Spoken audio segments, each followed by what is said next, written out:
긴 연휴가 지나고 2주 만에 찾아뵙습니다. 아유, 진심으로 보고 싶었습니다. 잠시 내려놨던 일상 명쾌하고 기분 좋게 되찾으시길 바라면서 저희 방송 2주 만에 본격적으로 시작하겠습니다. 이재명 정부 출범 이후 첫 국정감사가 오늘부터 시작되는데요. 시작도 하기 전에 지난 연휴 내내 여야가 정면전을 펼쳤습니다. 민주당은 이번 국감을 내랑청산의 무대로 규정했고요.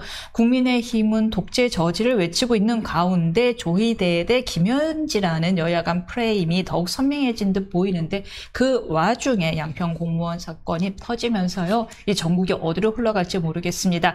이성을 추구하는 정치대학 1교시 설주환 변호사와 함께 오늘부터 또다시 국감 전국을 비롯한 여러 가지 현안들 짚어보겠습니다. 안녕하세요. 네, 안녕하세요. 연휴 잘 보내셨고요. 네, 오랜만입니다. 약간 이렇게 올라오셨습니다. 수업도 잘 먹었습니다. 예, 네. 그래야죠. 저도 그렇습니다. 네.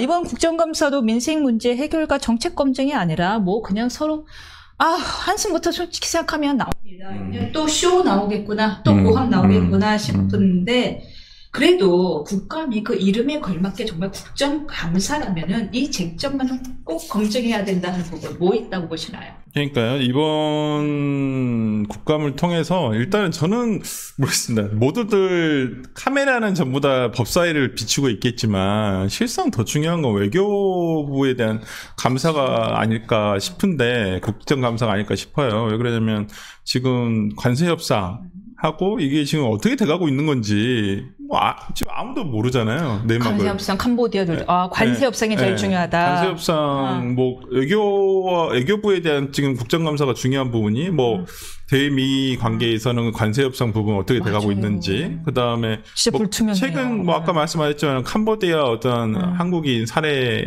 부분이라든지 이런 부분이 과연 지금 단순히 캄보디아 대사 초치하고 끝날 일인가, 자국민의 안전을 위해서 어떠한 구체적인 방안을 마련할 것인가에 대한 외교부의 어떤 노력이 있는지, 그리고 외교부만으로는 당연히 안 되죠. 어떤 경찰이라든지 사법기관과 같이 이것을 공조를 해야 될 부분이 분명히 있는데 이런 부분에 대한 것들이 조금 간과될까봐 조금 걱정입니다. 여러 가지를 걱정해요. 지금 주 캄보디아가 영사가 가 계신가요? 대사는 안 계신 것 임명이 안 돼 있다고. 네. 그래서 지금 시체가 어떻게 인계될지도 절차가 안 돼 있다고. 여러 가지로 문제인데요. 중요한 부분 짚어주셨습니다. 법사위가 또 이제 앞에서 주인공 무대의 중앙을 차지하고 싶어서 가진 노력을 다 하겠으나 사실은 국민들이 정말 좀 알아야 될 건 관세 협상 어떻게 돼가나 1번일 거 아닐까 싶습니다. 사는 문제. 그 다음에 안보 문제. 아니 캄보디아 우리 젊은이들이 왜 거기서 죽어나가고 여권이 거기서 다 없어지는가. 그 문제 짚어야 될 것 같은데요. 법사위에게 그렇다고 안 할 수가 없죠. 네. 법사위 가장 최대 쟁점은 조희대 대법원장이 나올 것인지, 안 나오게 되면 어떻게 될 것인지, 또 어떤 질문이 나올 것인지 등입니다. 아마 나오기는 지금 나오는 걸로 이제 정해졌기 때문에 나오기는 해서 동행명령장을 발부하거나 이러지는 않을 것 같은데, 이제 이성 허용 여부.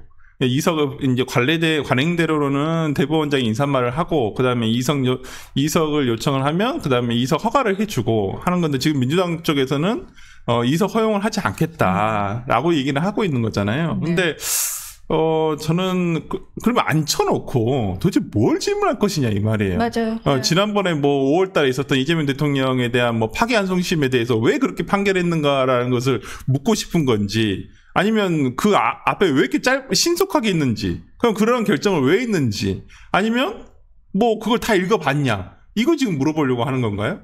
네, 그렇대요. 전현희 의원이 그 법사 특위위원장이잖아요. 사법개혁 특위위원장. 그 강적들에 나와서 말씀하시는데 그거 물어보겠대요. 왜 이례적으로 짧았냐? 그 내용이 사법행정에 대한 내용은 아니잖아요.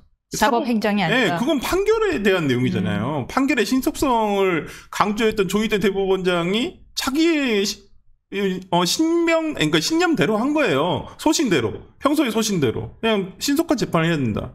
특히나 그 재판이 그 전 대선에서 일어났던 일인데 다음 대선 전에 결론을 내주는 게 맞지 않나요? 저는 유권자의 알 권리라는 측면에서는 충분한 정보를 제공해야 된다라는 측면에서는 당연히 선고를 했어야 정상이라고 생각하거든요. 그 당시에도 그렇게 얘기를 했었고, 뭐 지금도 저는 그 생각이 변하지는 않습니다만은, 그걸 가지고 묻는다? 그건 판결의 본질에 대한 문제잖아요. 법관이 왜 그렇게 판결을 했는지에 대한 묻는 건데, 그것은 금지돼 있다는 거잖아요. 우리가 국회 관련한 법률에서 그걸 금지하고 있기 때문에 하지 말아라 라고 하는 건데, 지금 민주당이 그걸 하겠다는 것이고. 근데 오늘 내용을 보면, 오늘 아침 뉴스를 보면, 결국 형식적으로 파행을 갈 수밖에 없는 게, 지금 추미애 법사위원장이 국회에서, 그러니까 대법원에서 제출한 자료, 대법원장이 제출한 의견서 88페이지 정도 분량의 의견서를 비공개 처리를 했는데, 그럼 비공개 처리를 했으면 여야 모든 의원들이 그걸 공유가 안 돼야 되는데, 여당 의원에만 공유가 돼 있고 국민의힘 의원들이 야당 의원에는 그 자료가 공유가 안 됐다라는 거잖아요. 이거 뭐겠어요? 도발을 하는 거잖아요. 야당 의원들로서는 당연히 같이 공유가 됐어야 될 자료를, 대법원에 제출한 자료를 못 받았단 말이에요. 그럼 무슨 내용이 제출된지도 모르는데 감사해서 어떻게 응합니까? 다행히 이건 파행으로 끌고 가겠다는 추미애 법사위원장의 어떤 의도가 아닌가요? 도대체 무슨 이유가 있어서? 그러면 사유가 있어야죠. 비공개 처리를 했으면 그러면 여당 의원들한테는, 민주당 의원들한테는 이게 공유가 안 됐었어야죠. 공유가 돼버렸잖아요. 그럼 야당 의원들한테도 그걸 줬어야죠. 기본적으로. 이제까지 이렇게 한 적이 있었나요? 없었잖아요. 그러니까 비공개 처리를 했으면 위원장만 이것을 보든지 그렇게 했었어야 되는데, 저는 추미애 법사위원장이 오히려 이런 걸 도발을 했다라고 봐서 대법원에 대한 국정감사가 과연 정상적으로 이루어질까? 저는 보나 마나 이것은 이석 허용 여부를 떠나서 그냥 파행으로 갈 수밖에 없는 상황이 돼버리지 않았나. 눈에 불 보듯 뻔하다라고 생각합니다. 저희가 이성을 추구하는 방송인 만큼 간에 조금 더 조목조목 하나씩 짚어볼까요? 민주당 쪽 논리는 그것입니다. 첫 번째, 일단 죄송합니다. 대법원장 왜 출석 못 시키냐? 그거는 국회법에 나와 있는 사안이다. 출석해서 국민의 국정감사에 응할 의무가 있다. 아니, 저는 그런 것까지는 맞아요. 법에는 나와 있어요. 그러면 김현지 부속실장은 왜 법에도 나와 있는데 왜 못 부르는 거예요? 거기도 지금 관행을 내밀고 있는 거잖아요. 그러니까 똑같은 잣대를 하라니까요. 그럼 김현지 부속실장도 나와야죠. 근데 김현지 부속실장하고 조희대 대법원장하고 급이 같나요? 그러니까 법상으로나 어떤 정치적 위상으로나 어떤 여러 가지 헌법 체계 내에서 이루어지는 것 중에서 이게 급이 같다고 저는 감히 이걸 올린다는 것 자체가, 저울에 올린다는 것 자체가 말이 안 된다고 생각을 해요. 대법원장은 헌법기관이잖아요. 헌법에 규정된. 대통령실의 부속실장은 헌법기관은 아니잖아요. 그런데도 불구하고 오히려 어떤 헌법기관이 대법원장은 무조건 앉혀놓겠다라고 얘기를 하고, 정말 거기도 대통령실의 부속기관의 직원이잖아요. 그럼 나올 수 있잖아요. 이제까지 안 불러서 안 나왔지만, 그 비교 대상이 되나요? 근데 지금 민주당의 잣대는 같지가 않다는 거예요. 두 번째, 유력한 판결에 대한 것은 국감 대상이 아니다라고 이야기를 하는데, 행정에 대한 상황이 아니므로 이것은 유력한 대권 후보를 없애려던 사법 쿠데타였으므로 예외적으로 물어볼 만하다, 해명해야 한다. 그러니까 민주당 입장에서는 사법 쿠데타로 생각을 할 수도 있죠. 본인들은 그렇게 생각하니까. 그래서 당시에는 그랬잖아요. 내란 세력이다. 내란 동조 세력이다. 대법원장도. 그거는 행위시법을 모르고 하는 얘기죠. 네, 그런 얘기. 억지도. 예. 그러니까 정치적인 구호이겠지만 그 말도 되지 않은 얘기고.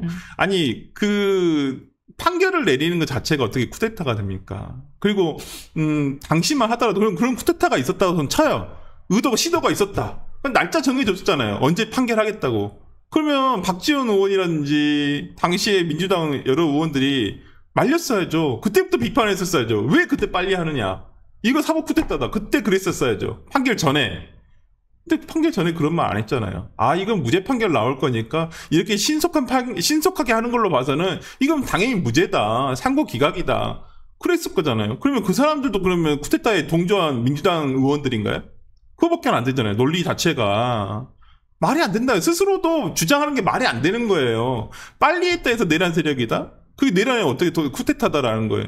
빨리 해서 오히려 신속한 정보를 주겠다는 거였잖아요. 오히려 진짜 파기 자판을 했으면 민주당 주장에 일견 동조할 만한 생각도 들었어요. 파기 자판 안 했잖아요. 그냥 대법원장의 생각은 이것이 위법하다. 그러니까 유죄다 무죄다라는 건 정확하게 줘야 된다. 유권자들에게. 유권자들이 올바르게 선택할 수 있는 기회를 줘야 된다. 어차피 이 법을 좀 아시는 분, 절차를 아시는 분들은 파기환송심이 되면 6월 3일 전에는 파기환송심이 나올 수 없다는 건 분명히 불보듯 뻔했어요. 나올 수가 없는 상황이었어요. 그리고 당시 뭐 이재명 후보가 출석했을까요? 1회 불출석 분명히 했어요. 그 다음부터 불출석 재판은 가능하지만 그렇다 손치더라도 아무리 빨리 한다 손치더라도 6월 3일 전에는 나올 수가 없는 절차 진행이었단 말이에요. 그러면 대법원의 생각은 그랬을 거라고 생각을 해요. 그냥 이것이 유죄인지 무죄인지는 우리가 정확하게 판단을 해줘야 되겠다. 결론을 지어야 된다. 파기환송심에서 형량은 어떻게 되든 저는 그 생각이거든요. 2심이 너무 얼토당토하는 판결을 내렸으니까. 이거는 그렇죠. 사법부로서 두고 볼 수가 없었던 것 같아요. 2심은 뭐 저도 이제 그 부분은 비판을 했지만은 그건 좀 논리적으로 말이 안 되는. 그러니까 모든 법조인들이 보더라도 뭐 거기에 또 반대하는 법조인도 계시니까. 그러니까 제가 아는 법조인들은 그건 말이 안 된다고 생각을 하시더라고요. 그러니까 저는 그런 면에서 민주당이 지금 하고 있는 얘기 자체가 오히려 말이 안 된다. 정말 그전까지만 해도 민주당과 법원이 얼마나 정말 유대관계가 좋았습니까? 법원에서 해달라는 거 다 들어줬어요. 국회에서. 근데 예산이면 예산. 뭐 여러 가지로. 근데 그날 이후로 5월 달에 그 판결 하나 이후로 지금 내란 세력 사법부로 그냥 내란 세력으로 지금 몰아가지고 지금 저렇게 하고 있잖아요. 무슨 그때 전에 사법개혁이라고 있었습니까? 사법개혁이란 말 없었어요. 단어 잘 찾아보세요. 없었어요. 그날 이후부터 사법개혁이라고 하고 있어요. 그러니까 지금 민주당이 얘기하는 개혁이란 것은 한마디로 자기들 뜻대로 되지 않으면 청산의 대상, 없애야 될 대상이지 개혁이란 말을 붙여서 거기다 하는 것뿐이지 진정한 개혁이 아니라는 거예요. 정적 제거다. 세 번째 마지막입니다. 이건 전현 의원한테 제가 직접 여쭤본 건데요.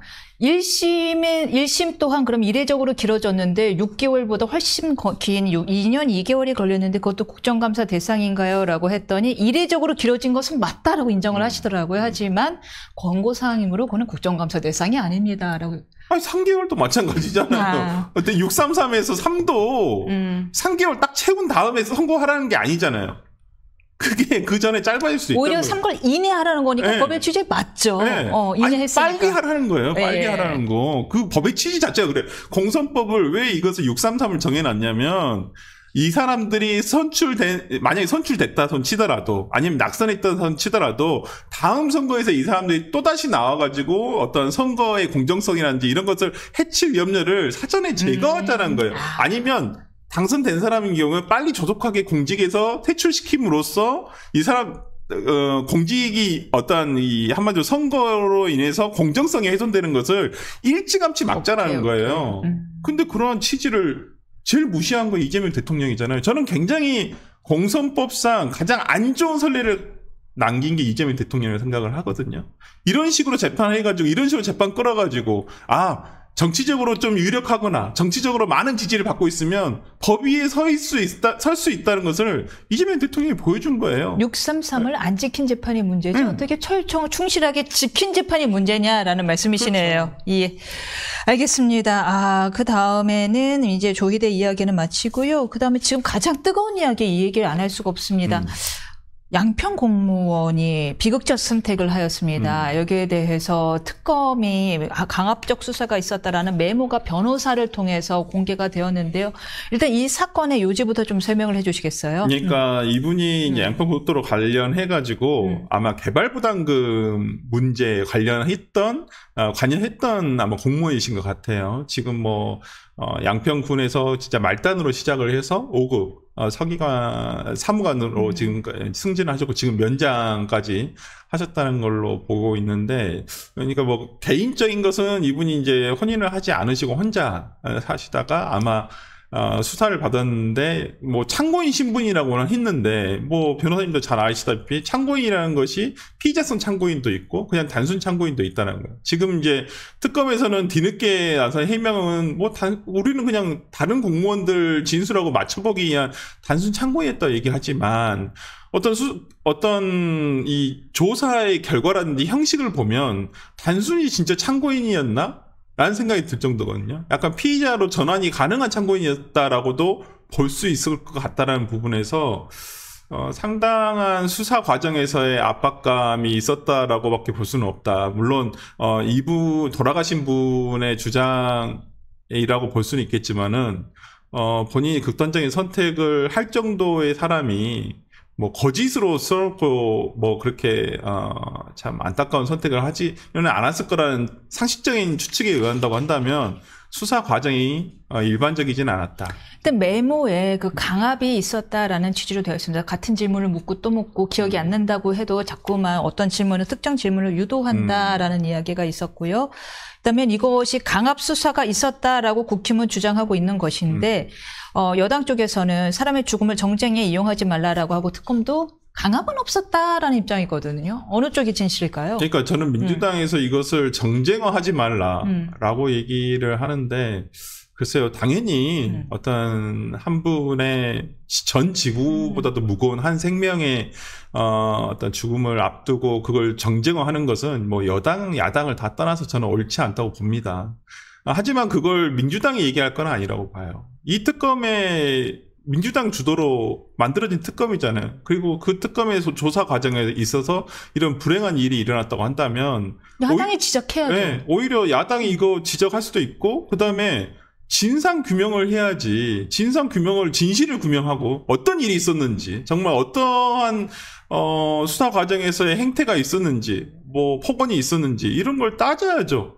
특검이라고 다 정당합니까? 그건 아닌 것 같고, 그 다음에 결과적으로도 문제가 있었다는 것은 좀 보이거든요. 문제가 있었다는. 어떤 부분이요? 그러니까 지금 뭐 일부 보도에 의한다고 한다면, 이 수사팀에 검사가 없었다는 거예요. 그러니까 파견된 경찰관들로만 구성된 팀이다. 양천경찰서장 출신이죠. 네. 그리고, 다른 전원에 의한다고 하면, 이 팀에서 항상 조사실에서 우리가 고성이 많이 들려왔다. 이런 얘기들이 전원으로 지금 전해지고 있는, 취재가 되고 있는 거 보면. 그러니까 특검은 판사 출신, 특검보는 검사 출신. 네. 그리고 이 팀은 수사 9팀으로 알려져 있는데 이 팀은 경찰들로만 구성이 되어 있고 네. 팀장은 서장 출신. 그래서 조금 이해되지 않은 거 있어요. 물론 이제 특검보의 어떤 그 지휘를 받겠지만은 그렇다고 해서 검사도 없는데 여기서 파견된 경찰들로서만 성과를 내기 위해서 그랬다. 그러니까 저는 이 성과를 내기 위해서 굉장히 무리한 수사를 했다. 그러니까 뭐 변호사님도 많이 입회를 해보셨겠지만은 저는 이게 그려져요. 정말 우리가 소위 말하는 저도 한 10년 전 정도에 겪어본 상황이긴 해요. 변호인이 있어도 이렇게 하는 경우들이 있거든요. 특수수사 같은 경우에는. 근데 요즘에 저 이렇게 하는 거 못 봤어요. 솔직히. 그러니까 어떤 그림이 그려져? 그러니까 막 윽박 지르고 옆에서 비아냥대고.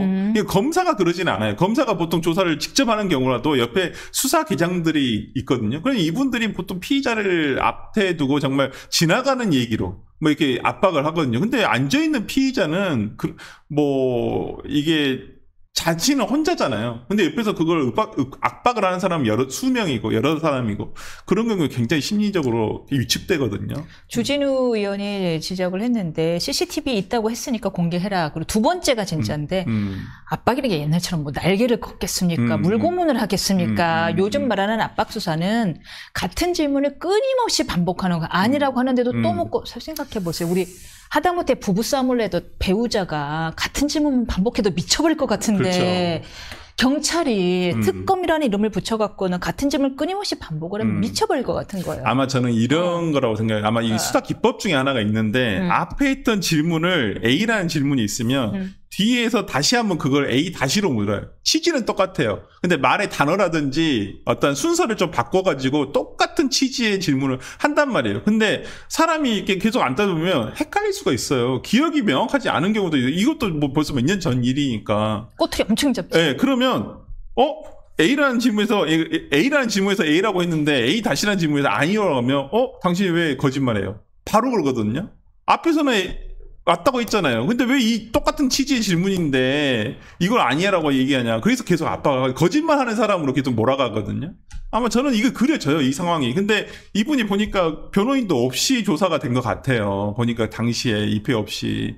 뭐 어떤 기자님 말씀 들어보니까 참고인 조사라 그래서 가벼운 마음으로 가셨는데 15시간을 잡고 있었네. 그러니까 제가 아까 말씀드렸듯이 단순 참고인이 아니라는 거예요. 아침 10시에 다음날 아침 10월 3일이면 이제 황금 연휴 시작인데 10월 3일 새벽까지. 단순 참고인을 심야 조사까지는 안 합니다. 보통은 저녁 먹기 전에 확인만 하고 누구는 이런 진술을 했는데 어떻습니까? 뭐 아니면 맞습니까? 틀립니까? 이 정도 확인하고 지나가는 것이지 야간 조사를 하고, 그러니까 저녁 먹고 야간 조사를 하고 밤 9시가 넘어서 심야 조사까지 한다고요? 이런 경우는 거의 못 봤어요. 그러니까 지금 뭐 특검에 여러 가지 변명이 꼬이는 게 뭐냐면, 첫 번째, 아예 뭐 우리 그렇게 심각하게 조사 안 했습니다. 남들이 한 말 그냥 맞춰보는 가벼운 참고인 조사에 불과했습니다.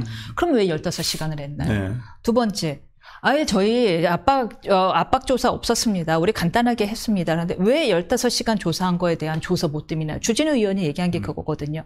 같은 점은 끊임없이 반복했는지 아닌지 조서 페이지 보면 안다. 그렇죠. 조서는 정작 한 10페이지, 15페이지밖에 안 되면 15시간 있었다는 게 말이 안 되잖아요. 15시간 조사를 했다면 100페이지가 넘어야 돼요. 당연히 넘죠. 계속 같은 질문 나올 때까지 앉아갖고 같은 말 반복하게 해서 사람 미치게 만들었으면 조서가 몇 장 안 나오는 거죠. 그거 보면 알거든요. 이건 저는 참고인 진술 조서니까 글쎄요. 이거 유족들이 관여자, 그러니까 대리인으로서 이걸 받아볼 수 있지 않을까. 그리고 변호인이 이거 절대 안 떨어지고 승인해주겠어요, 허가? 아니, 정보공개 청구할 때? 정보공개 청구하면 이거 해줄 수밖에 없는데, 이게 무슨 수사에 하더라도 본인 진술서는 본인이 받아볼 수 있잖아요. 그러니까 다른 사람 진술한 것은 못 받아본다 치더라도. 아니, 지금 유서도 안 돌려주는데? 그러니까 그것도 문제가 있는 게 지금 뭐 중앙일보에서 그런 보도를 했던데, 유서조차도 보여주지 않고 있다. 그러니까 뭐 사진만 찍어서 이제 확인만 시켜주고 있고, 그렇다고 뭐 그러니까 이 원본 자체를 교부하지 않고 있다라고 하는데, 원칙적으로는 공증받은 다음에 사본이라도 최소한 사본 교부를 해주고, 아니면 사본을 본인들이 갖고 있고 필적 감정 해보면 되니까. 원본은 유족들한테 주는 게 맞거든요. 근데 지금 그걸 주지 않고 있다. 그럼 뭘 감추려고 하는 건 아닌가라는 의심을 들게끔 한다는 거예요. 그게 뭐 그렇게 하지 않던 치더라도 필적 감정을 왜 하겠다는 거야? 모르겠어요. 그러니까 이게 누가 다른 사람이 써준 거 아니냐. 그거랑 부검이랑 연결되는데 지금 뭘 의심하고 있는 거야? 모르겠어요. 이거 뭐 정치적인 어떤 개입이 있었다고 생각을 하는지 수사팀에서는 모르겠는데, 저는 그렇게, 아니 이분이 돌아가신 다음에 야권에서는 알게 된 거거든요.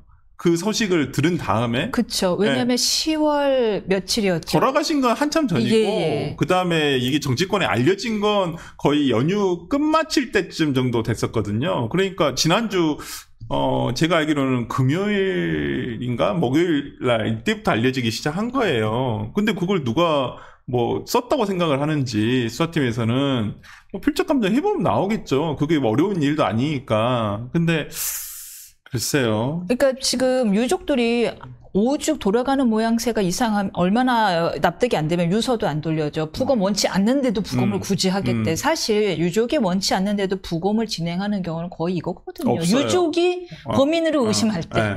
그렇죠. 그때 아니고서는 굳이 유족이 반대하는데 부검을 안 한단 말이에요. 그렇죠. 근데 유서 안 돌려줘. 부검도 안 하겠다는데 굳이 해. 얼마나 답답하면 결국에 연휴 끝나고 변호사 통해서 국힘의 도움을 받겠어요. 그러니까 저는 정치권에서 이건 야권에서 나설 수밖에 없는 상황이라고 보여요. 아니, 그러니까 민주당 입장에서 생각을 해볼게요. 만약에 진짜 상황이 바뀌었는데 민주당이 야당이다. 그냥, 그래서요. 뭐 그냥 뭐 우리가 꼭 정치권에서 나서야 되나요?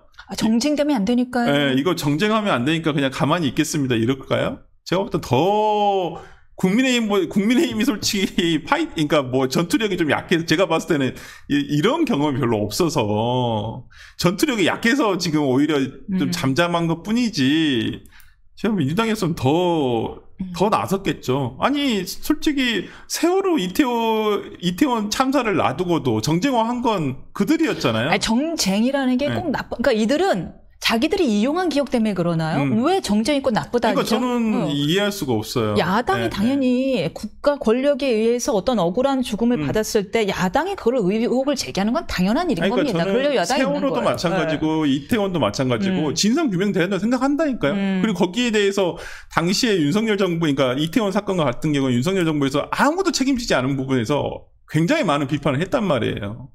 근데 이제 당시 민주당도 그 죽음을 앞두고, 당연히 저는 민주당이 야당이니까 할 수 있다고 봐요. 그럼요. 세월호도 마찬가지예요. 할 수 있다고 봐요. 그럼요. 근데 그걸 가지고 지금에 와서 본인들이 집권을 하니까 이제는 어떤 수사를 받다 죽은 공무원에 대해서, 그것도 그냥 일반적인 수사가 아니었잖아요. 특검으로 인한 수사였잖아요. 그 특검을 누가 출발시켰냐고요. 그 민주당하고 조국혁신당이 지금의 집권 범여권에서 출범을 시킨 특검에서 조사를 받다 이런 불상사가 난 거예요. 그러면 당연히 야당에서는 이걸 가지고 따질 수밖에 없는 거죠. 그리고 진실 규명을 해야죠. 누가 그랬는지, 어떻게 그랬는지. 그런데 지금 특검은 뭔가 감추려 하는 모양새를 보이고 있어서 유서는 안 돌려줘, 부검은 하겠대. 심지어 제가 제일 화가 났던 부분은 메모 부분, 메모가 이제 변호사 통해서 국힘에 전달이 된 거잖아요. 그 메모. 그 시체 현장에서 발견된 메모는 아니다라고 특검이 첫 번째 얘기한 게 그거였어요. 무슨 얘기예요? 누가 만들어 왔다는 거예요, 그러면? 당연히 변호사 통해서 왔으니 당연히 그렇죠. 그러니까 뭐 그 변호사님도 뭐 출처를 밝힐 수 없는 분한테 일단은 받았다는 거니까. 근데 그 내용이 본인이 아니면 알 수 있는 내용이냐고요. 아니, 저는 본인한테 받았을 가능성이 크다고 봐요. 왜냐하면 10월 3일에 이 메모를 썼고 10월 4일 날 아침에 변호사한테 가서 상담을 받으셨더라고요. 본인이 전달했을 가능성이 제일 많죠. 저도 기본적으로 그렇게 생각을 하는데 이걸 저는 진짜 특검에서는 이 부분을 뭐 감찰을 하든지 내부적으로 감찰을 하든지 정말 정권이 만약에 바뀌게 된다면 저는 이게 진짜 특검해야 될 상황 아닌가라는 생각이 들 정도에서 이건 굉장히 잘못된 수사 방식이죠. 알겠습니다. 그동안 비판해왔던 검찰의 잘못된 수사 관행 이야기를 해왔는데 특검이 그 더블로 하고 있습니다. 지금 받고 더블로 하고 있는 상황이고요. 지금 한 가지만 더 다뤄볼까요? 뜨거운 정치 이슈 중 하나가 바로 중국인 3대 쇼핑 방지법입니다. 의료, 선거, 부동산, 이거 중국인들 쇼핑 막자라는 법안을 국힘이 당론으로 추진하겠다 하자 민주당이 이거는 뭐 혐오 조장이라면서 비판하고 있습니다. 이에 대해서 어떤 의견이신가요? 아니, 그러니까 이 부분이 저는 민주당에서 오히려 혐오를 조장하는 것 같아요. 이걸 프레임을 이렇게 씌우는 것 같은데, 아니, 이건 막아야 되잖아요. 그러니까 중국인들의 입국 또는 아니면 소위 말하는 조선족들, 그러니까 재외동포라고 하는 분들에 대해서 지금 현행법상으로 인정된 거 외에 지금 누수되고 있는 부분 있잖아요. 의료보험 부분이라든지 그다음에 선거는 이제 아마 그런 거 우리가 선거권을 취득하게 되는데 그 요건이 있어요. 근데 그 요건에 해당하지 않은 경우들이 있거나 아니면 그 요건이 이상하다 이런 경우는 다시 한번 손을 봐야 한다는 부분이고 부동산과 관련해가지고는 얼마 전에도 뉴스가 났잖아요. 아니 내국인은 서울에 아파트를 하려면은 뭐 60% 대출 규제 그걸 뭐 100%의 어떤 규제가 있잖아요. 근데 외국인은 그런 규제가 하나도 없어 100% 다 대출 받아 산다든지 이런 경우들이 있단 말이에요. 그러면 그런 것들을 막자는 거잖아요. 법안의 취지가 나쁘다? 저는 그렇게 보지는 않아요. 오히려 이런 부분에 대해서 뭐 중국인을 포함해 오히려 민주당에서는 그럼 중국인뿐만 아니라 다른 외국인들 미국 국적을 가지고 있는 외국인들의 이제 이런 어떤 외국인들이 국내 부동산을 취득하는 경우에 어떤 규제라든지 이런 것들을 하자라고 얘기를 해야지 이걸 그러니까 협중 정서를 오히려 부추기는 건 민주당이 아닌가. 민주당이 발의한 이현주 의원을 필두로 해서 발의한 적이 있더라고요. 네. 외국인들 부동산 취득 금지에서 이제 뭐가 다르냐 했더니 우리는 전체 외국인이다. 중국인에게 한정하지 않았다. 그래서 이쪽은 협중 법안이다라는 주장이거든요.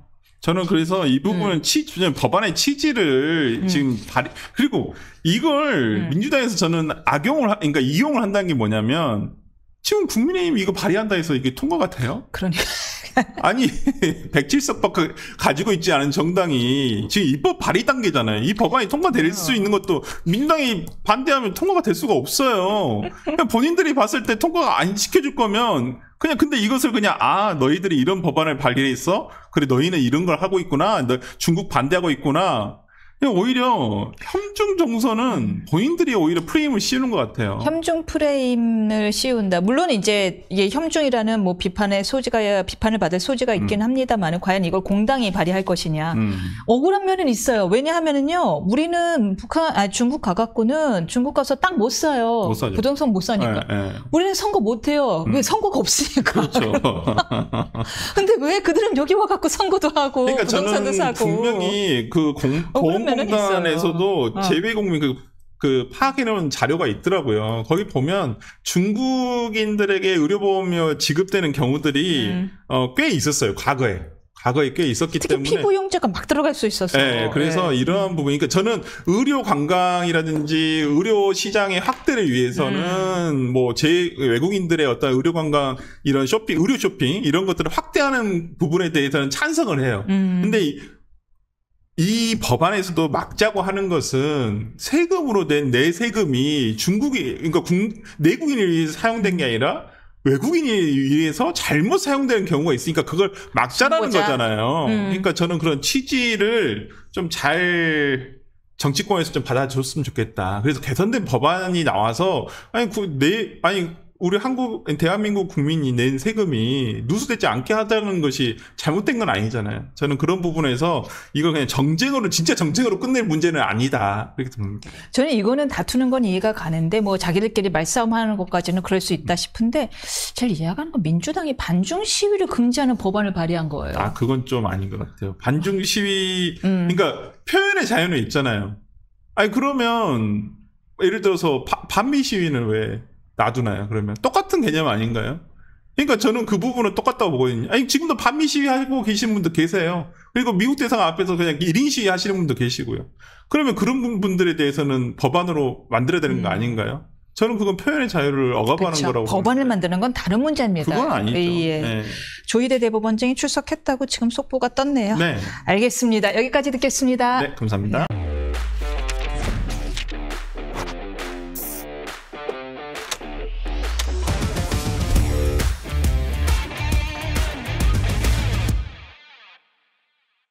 김건희 특검팀에서 조사를 받던 양평군 공무원 A씨가 숨진 채 발견되는 충격적인 사건이 있었습니다. 고인이 남긴 메모에는 특검 조사로 괴롭다라는 심경과 함께 특검이 허위 사실을 자백하도록 강압적인 회유를 했다라는 내용도 들어있는데 만약 이 메모 내용이 사실이라면은 엄청난 파장이 예상되고 현재 그 파장은 계속되고 있습니다. 정치대학 2교시 노정태 위원과 함께 논란이 되고 있는 캄보디아 납치 사건까지 정치 이슈 짚어보겠습니다. 어서 오세요. 안녕하세요. 지금 안 그래도 설주원 변호사랑 한참 이야기를 했는데요. 이 숨진 양평군 공무원 A씨는 김건희 여사 일가의 공흥지구 개발 특혜 의혹과 관련해서 특검 조사를 받고 있었는데 메모 내용을 보면 사실대로 말을 해도 거짓이라고 한다. 강압으로 전혀 기억도 없는 진술을 했다 등의 표현이 담겨 있습니다. 이 메모에 대해서 특검은 첫 반응이 그거 사망 현장에서 발견된 메모 아닙니다 였거든요. 이 메모의 진실성과 진위, 개연성이 있다고 보십니까? 일단은 특검의 그 발언 자체가 너무 문제라고 보는 게 그렇게 얘기하면 뭐 유서 대필 조작이라도 했다는 얘기인가요? 필적 감정한대요. 아니 그러니까요. 아니 지금 감당할 수 있는 소리를 하고 있는가 하는 생각이 먼저 들거든요. 그러니까 그거는 굉장히 강한 주장이잖아요. 그러니까 누군가의 유서를 누군가 조작해서 잠깐만 죄송합니다. 예? 이건 메모고요. 예. 유서는 지금 본인들 경찰들이 가져가고 예. 양평경찰서 가져가서 유족한테도 안 돌려주고 있습니다. 그렇죠. 예. 근데 그런 메모라고 해도 어차피 예전에 강기훈 유서대필 사건도 그것을 실제로 유서라고 볼 수도 있지만 어쨌건 일종의 메모에 가까운 것이기도 했잖아요. 뭐 법원에서 증빙을 받은 것도 아니고 하니까. 그러니까 누군가가 죽었을 때 남긴 다잉 메시지를, 그 넓은 의미에서의 다잉 메시지를 예. 누가 만들어가지고 제시한 거지 그것은 진본이 아니다라는 주장은 굉장히 강한 주장이에요. 근데 이런 소리를 하고도 이게 만약에 사실이 아니라고 쳐보세요. 그러니까 특검의 주장이 사실이 아니라고 쳐보세요. 감당할 수 있는 소리냐고요, 이게. 그러니까 무슨 말인 거예요? 사망 현장에서 발견된 것이 아닙니다라는 건 무슨 말이에요? 남이 썼다는 거예요? 그러니까 지금 그런 얘기, 그러니까 그렇게 온갖 방식으로 해석할 수 있는 이야기를 하고 있잖아요. 근데 이게 그러면은 뭐 거대한 무슨 악의 세력, 음모의 세력이 있어가지고 누군가의 죽음을 빌미로 가짜로 메모를 남겨가지고 우리 특검을 공격하고 있습니다. 뭐 이런 소리인가?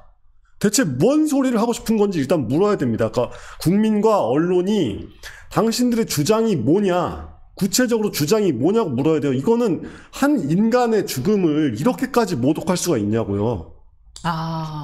그러니까 만약에 자기네가 정말로 그런 확고한 심증이 있다고 한다면 누군가가 메모를 조작했다는 사실, 그 특검은 수사기관이니까 메모의 조작 주체가 누구고 메모의 조작 이유가 뭔지까지 자기네가 직접 얘기를 해야죠. 이런 식으로 저 사람 죽어서 남긴 메모 그거 진짜가 아닌데 뭐 이런 식으로 흘리고 있는, 이게 무슨 인간이 할 짓입니까 이게? 유서를 돌려주지 않고 필적 감정을 해보겠다, 부검하겠다는 것도 일맥상통하죠. 예, 그렇죠. 이거 군사독재 시절에 백골단 같은 놈들이 장례식장 와가지고 시신 탈취해가는 거랑 뭐가 달라요?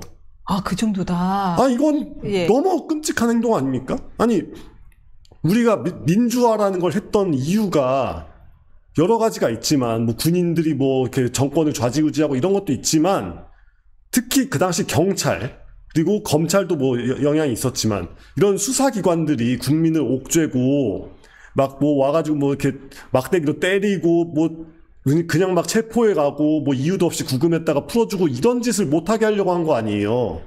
근데 지금 똑같은 짓을 특검이 하고 있어요. 특검이 국민을 상대로. 다만 그 국민이 다수가 아니라 1명, 2명, 소수에 불과하고, 지난 정권과 관련되어 있다는 이유로 사람들이 이런 식의 이 무자비한 인권 침해를 너무 방관하고 있는 거 아닌가요? 일단 이것도 뭐 지금 또 문제가 특검이 이 팀장이 구팀에서 이 수사를 진행했는데 경찰로만 이루어졌다. 예. 라는 것도 지금 지적이 되고 있네요. 그러니까 이게 경찰이나 검찰이냐 그 자체가 뭐 문제일 수 있지만, 뭐 수사를 합법적으로 잘 하면 되겠죠. 근데 문제는 수사가 지금 합법적인 것도 아니고, 지금 여기 메모의 내용이 사실이라고 전제했을 때 이런 식으로 수집한 증언이 법정에서 증거 능력이 있을 수도 없다고 친다면, 그러면 이거는 그냥 특정인들을 괴롭히기 위한 수사에 지나지 않게 되잖아요. 그러니까 수사의 목적이 정확하게 유죄 판결을 받아내서 범죄자를 사회로부터 격리시키고 교화시켜서 사회 전체의 기능을 회복하기 위한 건데, 법원에서 실질적으로 유죄 판결을 받을 수 없는 방식으로 수사를 한다는 거는 수사를 빙자한 권력의 괴롭힘입니다. 권력형 괴롭힘을 국가가 저지르고 있다는 얘기고, 이게 어떤 식으로 납득될 수 있냐는 거죠. 이게 강압은 없었다라고 주장하는데요, 특검은. 아니, 강압이 있었다고 주장하고는 얘기가 나왔을 때, 그러면 그 이야기가 자기네가 조작되었다고 얘기를 하고 있는 거고, 특검이. 제가 계속 말씀드리지만, 특검은 그런 식으로, 특검이건 검찰이건 경찰이건 그런 식으로 허공에 붕 뜬 소리를, 김어준 같은 소리를 할 자격이 없습니다. 수사기관은 정확한 사실관계에 입각해서 구체적으로 어떠한 사실이 있었다라고 얘기를 해야지, 그런 사실이 있지 않았다라는 식으로 어영부영 넘어가면 안 돼요. 그렇지 않습니까? 그게 바로 수사권이라는 걸 주는 이유고. 사실 근데 만약에 감출 게 없다면 왜 유서를 안 돌려주고 있겠어요? 아, 그러니까요. 거기 무슨 내용이 적혀 있길래 왜 안 돌려주고 예. 있겠습니까? 오히려 이 사람들이 그 메모의 저는 수사기관이 아니니까 이렇게 추측을 그냥 해볼게요. 오히려 이 사람들이 그 메모의 필적을 바탕으로 유서를 만들고 있는 거 아니야? 이렇게 생각할 수도 있죠. 아니, 뭐 그쪽은 그렇게 얘기하면 저는 그렇게 얘기할 수 있는 거예요. 근데 그쪽은 수사기관이니까 그런 식으로 함부로 말을 하면 안 되는 거고, 저도 사실 그렇게 함부로 말을 하면 안 됩니다. 근데 중요한 건 수사기관이 너무 선을 심하게 넘고 있다는 거예요. 지금 뭐 약간은 논점 일탈 같긴 하지만, 특별검사가 SNS에다가 친구 보기로 뭐 피아니스트 의혹, 첼리스트 의혹 막 이런 거 사실인 것 같다고 올리는 그런 분이라면서요. 더더욱 문제인 거죠. 애초에 특검이라는 사람을 잘못 뽑았고, 특검을 사람을 잘못 뽑았고. 잘 뽑았네요. 네, 잘 뽑았죠. 네, 알고 뽑았나 보네요. 네. 이런 식이니까 이렇게 돌아가는 거 아니야라는 의혹도 충분히 가져볼 수 있고, 이런 전개를 놓고 봤을 때, 이래서 검찰 수사관이 아니라 경찰이 들어가서 이렇게 뭔가 엉터리 수사를 쿵짝쿵짝 하고 있는 거 아니야라는 의심도 국민 입장에서 충분히 할 수 있습니다. 전 정말로 주진우 의원 얘기대로 조사 한번 공개해봤으면 좋겠어요. 네. 15시간 조사를 했는데 조사량이 정작 몇 페이지 안 된다. 내내 강압하고서는 같은 질문 반복했다는 얘기거든요. 예, 그렇죠. 이게 우리가 지난번에 고문이라는 단어를 썼었는데, 고문의 방법 중에 왼쪽하고 그러니까 이걸 씌워놓고, 헤드폰을 씌워놓고 왼쪽하고 오른쪽하고 다른 소리를 틀어놓고 계속 안쳐만 놓는 게 있어요. 그래서 사람이 돌아버리거든요. 왜냐하면은 우리가 어떤 소리가 들리면은 인간의 뇌는 자연스럽게 해석을 한단 말이에요. 근데 해석을 하는데 양쪽에서 다른 이야기가 계속 들려오면서, 뒤죽박죽인 얘기가 들려오면서 사람이 뇌가 완전 꼬이죠.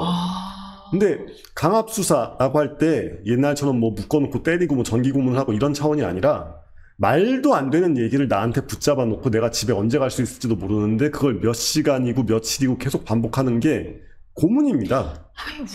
나도 이게 진짜 농담이 아니라 배우잖아. 뭐 여자친구가 있었을지, 뭐 결혼 안 하셨으니까 여자친구가 앞에서 계속 같은 얘기 반복하고 있어도 진짜 창문으로 뛰어내리고 싶어져요. 네, 그렇죠. 뭐 여자친구, 남자친구가 이제 계속 그런 식이잖아요. 근데 이런 거를 했다라고 만약에, 그래서 조서의 양이 얼마 안 된다.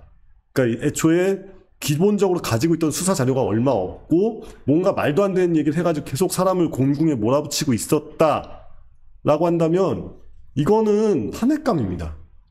특검 탄핵감이고 특검 탄핵감이다. 이 특검을 지금 대통령이 검찰 수사를 막 이렇게 해라 저렇게 해라 이 수사팀에 누구 넣어라 막 이렇게까지 나오고 있죠. 대통령과 민주당 전체의 책임을 물어야 됩니다. 이거는 고문 사건이에요, 일종의. 지금 대통령은 마약 수사 외압에 대해서 또 수사를 진행하라라는 명령을 했는데요. 좀 이 문제에 더 집중. 이건 사람이 죽은 문제입니다. 그렇죠. 게다가 대통령이 그런 법무부 우리 검찰정법에 있지 않습니까? 법무부 장관은 개별적인 검사한테 사건을 수사를 지휘할 권리가 없잖아요. 검찰총장을 통해서만 사건을 지휘하게 돼 있죠. 근데 그렇다면 그 상급자인 대통령도 마찬가지로 특정한 사건에 직접 개입할 수 없는 게 당연한 해석이잖아요. 근데 노골적으로 하고 있죠. 이미 위법입니다. 그것도 위법이다. 예, 맞습니다. 이미 위법이고 지금 너무 많은 위법 행위를 한꺼번에 저지르고 있어가지고 뭐를 지적해야 될지도 모르겠는 상황인데 맞아요. 중요한 건 이런 식으로 수사기관을 통해서 국민을 괴롭히고 죽음으로 몰고 가고 하는 이 모든 것들이 그리고 지금 은폐하려는 듯한 모습을 보이고 그렇죠. 은폐하고 있을지 모른다는 의혹을 갖기에 충분하게 만들죠. 이 모든 것들이 군사 독재가 아니라 민주 독재? 말이 이상한 것 같지만 투표 독재의 서막입니다. 아니 근데 민주당은 이거를 이제 박수현 수석 대변인이 정장의 대상으로 삼지 마라라고 이야기를 했는데 어떻게 생각하세요? 검찰 개혁을 하겠다는 민주당 아니었나요? 더 분개해야 되는데 이거를 정쟁의 대상으로 삼지 말래요. 김건희 특검이 정쟁이었잖아요. 아니 개별적인 사건들만 떼어놓고 정상적인 루트로 수사를 하면 될 것을 특검을 만드네 마네 막 이러면서 정쟁을 한참 동안 그렇게 벌여와 놓고 실제로 그 정쟁의 결과물로 만들어진 특검, 그래서 방금 얘기한 것처럼 특검으로 임명된 사람이 완전히 정파적인 사고방식에 매몰되어 있는 그런 종류의 특검을 하면서 정쟁을 중단해달라? 뭔 소리예요? 지금 정쟁을 유발하고 있어요, 사실은. 모든 거를 다 별건 수사로 들쑤시고 있거든요. 근데 정쟁 나온 건 없고. 그렇게 정쟁을 중단하고 싶으면 지금 특검을 해임하고 여야가 합의할 수 있는, 여야와 대법원까지 합의할 수 있는 정말 공정한 특검을 뽑아보자고요. 그러네요. 예, 정쟁을 중단하는 방법은 있습니다. 지금 특검을 중단하면 돼요. 지금 특검 해임시키고 지금 특검이 이 잘못된 수사에 대해서 수사를 받고 이 특검까지 수사하는 특검을 만들어야죠. 지금 김건희 특검이 정쟁의 산물이다? 예. 정쟁의 산물인 특검을 고서 정쟁을 중단하자고 하면 말이 됩니까? 김건희 특검을 멈추고 해임하고 김건희 특검 과정에서 벌어졌던 일까지 하는 특검의 특검을 해야 됩니다. 아, 특검의 특검을 해야 된다? 예. 사실 지금 민주당은 더 센 특검법까지 필요하다라는 입장이었는데요. 그 더 센 특검법이 자신들도 대상을 삼을 수 있어야 국민들이 납득을 하는 거죠. 지금 뭐 이런 식이면 진짜 뭐 김어준이 특검하라 뭐 이런 식으로 나올 상황이잖아요. 말도 안 되는 거고 이렇게까지 법치주의와 이렇게까지 기본적인 민주 질서를 파괴하는 사람들이 민주당이라는 이름을 달고 있다는 것도 너무 언어에 대한 모욕이고 민주주의라는 개념에 대한 모욕이고 이게 그렇게 우리가 민주주의에 대한 모욕이다. 개념에 대한 모욕이에요. 아니 이런 식으로 사람을 몰아붙여가지고 이런 일이 벌어졌는데 아무렇지 않다는 듯이 그냥 아예 뭐 넘어갑시다 이런 것 자체가 너무 끔찍한 정신세계를 가진 분들이고 여기서 그냥 좀 얘기가 튀지만 예전에 그 시사평론가 유모 씨가 했던 그 서울대 뿌락치 사건이라든가 이 사람들 뭔가 생사람 잡는 버릇이 안 없어지는 거 아니야? 하는 생각이 좀 들기도 하죠. 아니 그 사건 그냥 서울대 안에 와있던 전문대학생 붙잡아가지고 너 뿌락치지 이러면서 두들겨 패가지고 그런 거잖아요. 그 사건으로 기소가 됐었지요. 그래놓고서 무슨 항소이유서 막 이러면서 막 대단한 독립운동한 것처럼 썼는데 저 어릴 때부터 그걸 읽을 때부터 이해가 안 됐거든요. 특수상해죄로 기소가 됐죠. 아니 이게 왜 명문인지도 모르겠고 그냥 문장이 멀끔하긴 한데 내용이 아무것도 없는 글. 근데 그런 거를 보고서 사람들이 막 뭐 민주주의를 위해 헌신했다 그러는데 아니잖아요. 그냥 생사람 잡아가지고 고문한 거였잖아요. 지금 똑같은 짓을 계속하고 있는 거 아닙니까 이 사람들이? 근데 문제는 그때는 권력이 없었는데 지금은 권력을 가진 채로 그러면 민주화 투쟁은 누구를 상대해야 됩니까? 지금 권력을 가지고 있는 그 사람들을 상대로 우리가 다 민주화 투쟁을 해야 되는 거예요. 민주투쟁을 할 때다 예. 라는 노정태 위원의 이야기인데요. 이게 좀 실무적으로도 이 경찰들이 뭘 잘 모르고 있는 것 같은 게 이 공무원이 의혹을 받고 있었던 게 개발 부담금 면제 여기에 관여한 거 아니냐. 특히 당시 군수였던 국민의힘 김성교 의원이 관여했는지 여부에 대한 조사였단 말이에요. 예. 개발 부담금 면제에 대하여. 근데 이 개발 분담금을 얼마로 할지 여부는 공무원이 일일이 정하는 게 아니고 그걸 예. 어떻게 계산을 하겠어요. 그건 다 외주주잖아요. 예. 외주주 갖고는 전문가들이 한 걸 가지고 그냥 공무원은 갖고 하는 건데 이걸 가지고 공무원이 했냐 마냐를 가지고 조사를 했다라는 것도 경찰이 좀 실무를 모르고 있는 거 아닌가 싶습니다. 그러니까 실무를 모른다고 할 수도 있고 실무를 잘 안다고 볼 수도 있는 것 같은 게 뭐 소위 잡범들은 그냥 대충 불고 대충 넘어가는 식으로 하는 분들이 꽤 있을 것이고 불면 나와. 예, 불면 나오는 분들이 꽤 있을 것이고 네. 그런 사람들만 상대하던 사람들이 이런 종류의 사건을 하고 있으니까 뭔가 일이 많이 꼬인 것 같다라는 추측이 충분히 가능하죠. 그렇군요. 또 답답한 이야기 해봐야 되는데 캄보디아 사건 이야기 해보겠습니다. 한국인 납치 강급 사건이 급증하고 있어요. 전 캄보디아 앙코르와트가 제가 갔던 제일 좋았던 여행지 중 하나인데 그래서 마음이 아파요. 그 왕가이 영화에 나온 거기. 그것 때문에 갔어요. 네. 하얀 영화 때문에 네. 저도 거기 가서 이렇게 속닥이면 뭔가 소리가 들릴까 해서 갔는데 요즘 그 캄보디아는 그런 이미지가 아니더라고요. 너무 무서워요. 그래서 지금 거기 있는 한국인들이 피해를 보고 있다라고 나오는데 이 한국인 대학생이 너무 끔찍하게 고문당하고 목숨을 잃었다라는 충격적인 소식도 전해졌습니다만 우리 이 대통령이 외교부에 총력 대응을 지시한 상황이지만은 여전히 우리 정부의 대응이 너무 미흡했다라는 지적이 이어지고 있습니다. 지금 주 캄보디아 한국 대사도 공석이고요. 배치된 경찰도 현재 대사관에 배치된 경찰도 고작 3명에 불과하다고 하는데 이 정부의 대응 어떻게 보십니까? 저는 정부의 대응 중에 최악은 캄보디아 대사를 불러가지고 뭐라고 한 게 정말 초치한 거요. 초치한 게 진짜 최악이라고 보거든요. 왜요? 엄청난 외교 결례예요. 아니 막말로 범죄를 저지른 건 중국인이고 범죄 피해자가 된 건 한국인인데 그 장소가 캄보디아라는 이유만으로 캄보디아 대사한테 그러면은 반대로 만약에 중국에서 이제 비슷한 범죄가 현지에서 있었다고 쳐보세요. 중국 대사 불러가지고 그러겠어요? 완전 약강강약이잖아요. 아니 캄보디아가 아무리 약소국이어도 그렇지. 약간 강국이다. 예. 아니 아무리 약소국이어도 그렇지. 자기네 나라 국민이 범죄 피해자가 되었다는 이유로 다른 나라 대사를 불러가지고 꾸짖고 이거는 정상적인 사고방식이 아니에요. 그렇게 하면 안 됩니다. 이건 정말 안 되는 거예요. 안 된다. 예, 유엔 회원국끼리, 그러니까 주권을 가진 국가들끼리 이런 식으로 굴면 안 됩니다. 이건 깡패짓이에요. 지금 우리나라 사람들이 많이 흥분해가지고 거기까지는 생각들이 많이 안 미치는데 예를 들어서 미국에서 뭐 이렇게 한국인이 무슨 범죄 연루가 돼가지고 막 미국인 갱한테 당하고 뭐 그랬다고 해서 우리가 미국 대사한테 항의를 한다? 상상하기 힘들죠. 근데 캄보디아한테는 그래도 된다? 이 생각 자체가 잘못된 거라니까요.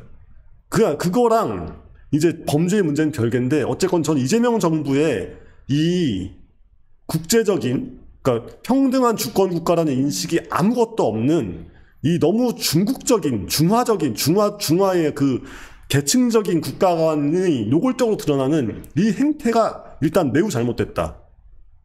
저는 일단 거기까지 확실하게 얘기를 하겠습니다. 그러면 뭘 해야 되나요, 정부는?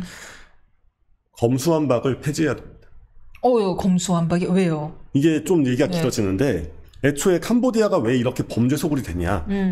중국의 공안이 세서 그렇거든요. 중국의 치안력이 너무 세요. 그래가지고 중국이 지금 전 도시마다 이제 얼굴을 인식하는 CCTV가 쫙 깔려있는 나라가 됐는데 그러다 보니까 잡범들이 이게 중국 내에서 그러니까 잡범이라는 범죄 조직에 만들고 싶은 그런 비즈니스를 하고 싶은 사람들이 중국 내에서 활동할 수가 없어요, 거의. 그러다 보니까 국경 넘어간 거예요? 국경 넘어갔죠. 게다가 중국이 1대1로 한다고 여기저기 해외에다가 막 투자를 하고 있잖아요. 캄보디아에도 무슨 항구 이름 뭐더라? 항구를 짓고 막 이런 식으로 해가지고 투자를 많이 했습니다. 그렇게 해서 캄보디아가 특정 도시를 중심으로 해서 중국인들이 많이 넘어왔고 그중에 상당수가 범죄인이기 때문에 범죄인이거나 예비 범죄인이기 때문에 범죄의 도시가 되는 말하자면 중국 범죄의 풍선 효과가 벌어진 거예요. 중국은 내부 치안이 굉장히 강력하고 근데 중국 외부로는 돈을 풀면서 중국의 영역이 넓어진 거고 경제 영역이 넓어진 거고 그 넓어진 경제 영역에서 중국의 법의 통제를 받지 않는 사람들이 범죄를 기업화해서 저지르고 있는 거거든요. 그런 검수완박이랑 우리가 여기서 대응할 수 있는 방법은 캄보디아한테 뭐라고 하는 게 아니에요.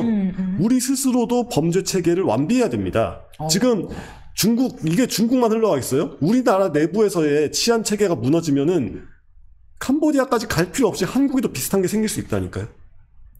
그러니까 지금 중국이 자국 내에서 범죄를 꾹 억눌러가지고 쭉 뻗어나가고 있는 거기 때문에 일단 우리의 방벽을 높게 세우는 게 가장 중요한 일입니다. 근데 지금 치안은 엉망이 되고 있지, 심지어 정권의 기획수사마저도 엉망진창으로 하고 있지, 이런 상태에서 고도로 단련된 청나라 시절까지 거슬러 올라가는 중국의 그 범죄 조직, 폭력 조직들이 한국에 본격적으로 들어오기 시작하면 우리가 알던 대한민국은 끝장이에요, 그냥. 그러니까 치안을 회복한다는 것을 가장 급선무로 삼고 이걸 영번 과제로 삼아야 됩니다. 그리고 그 다음이 이제 뭐 말하자면은 우리 국민들한테 여러분에게 갑자기 월급 200 받는 여러분이 월급 500짜리 일자리가 캄보디아에 있을 리가 없습니다. 가지 마십시오. 우리가 왜 보이스피싱 같은 거 막 계속 국민 상대로 개몽 많이 하잖아요. 여러분 이제 이런 식으로 뭐 돈벌이가 되는 거 없고 은행에서 돈 좀 찾아주면 되는 고소득 알바 같은 건 세상에 없습니다라고 얘기를 하죠. 마찬가지입니다. 이게 물론 청년들이 특히 젊은이들이 해외에 나가 동남아 같은 동남아시아에 많이 진출해가지고 활동하는 건 좋지만 거기서 얻을 수 있는 경제적 비전이라는 게 한국에서 얻을 수 있는 것보다 그렇게 드라마틱하게 극적으로 좋거나 하진 않을 수도 있다. 그런 식의 기대를 누군가 너한테 심어주면 사기나 범죄의 가능성도 의심을 해봐라. 이런 이야기를 해서 국민을 계몽해가지고 범죄의 가능성을 좁혀나가야 되는 거고 가장 중요하게는 우리가 주권 국가듯이 캄보디아도 주권 국가고 중국도 주권 국가예요. 각자의 주권 영역이 있습니다. 우리의 주권 영역을 확실하게 지키는 치안의 문제를 더 튼튼하게 해야 되는데 지금 이재명 정부가 완전 정반대로 나가고 있습니다. 정부는 지금 이것이 혐중 정서로 번질까봐 두려워하는 모양새인데요. 그러니까 혐중 정서 같은 고민을 할 때가 아니라니까요. 아니 어차피 우리가 인구가 5천만인데 중국 인구가 20억인가 그러죠. 예, 그러니까 14억. 예. 예. 그 중에 일부만 강한 범죄자여도 애초에 모수가 다르기 때문에 엄청나게 많은 잠재적인 범죄 위협이 존재하는 나라고 중국이란 나라는. 그러면 이 상태에서 우리가 할 수 있는 거는 일단 우리의 국경부터 튼튼히 다지는 거예요. 우리의 국경을 튼튼히 하고 우리의 국가 내에서의 치안을 튼튼히 하고. 그럼 지금 무비자 관광에 대해서 비판적인 입장이세요? 그렇습니다. 아니 이게 트래킹이 안 되잖아요. 게다가 지금 서버 불타가지고 더더욱 그러니까 행정 시스템이 정상적으로 안 돌아가고 있는 이런 상태에서 무비자로 열 며칠씩 그냥 있을 수 있게 한다? 이 사람들이 언제 출국했는지 장담도 하지 못하게 돼 있다?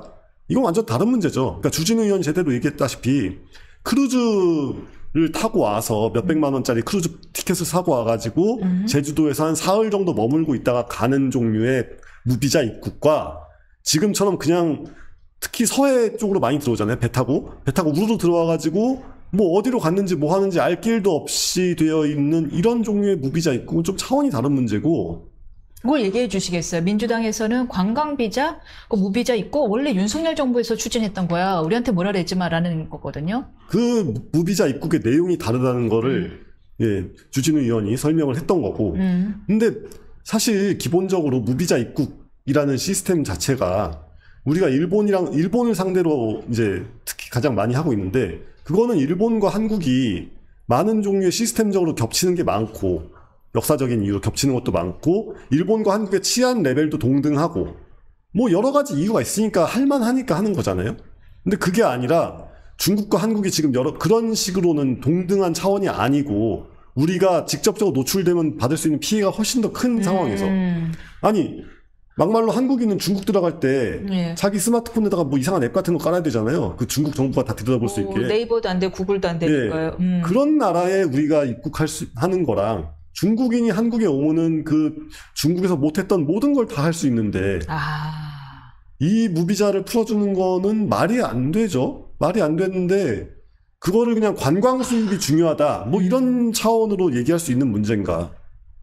근데 이제 백도는 불가능하잖아요. 이걸 어떻게?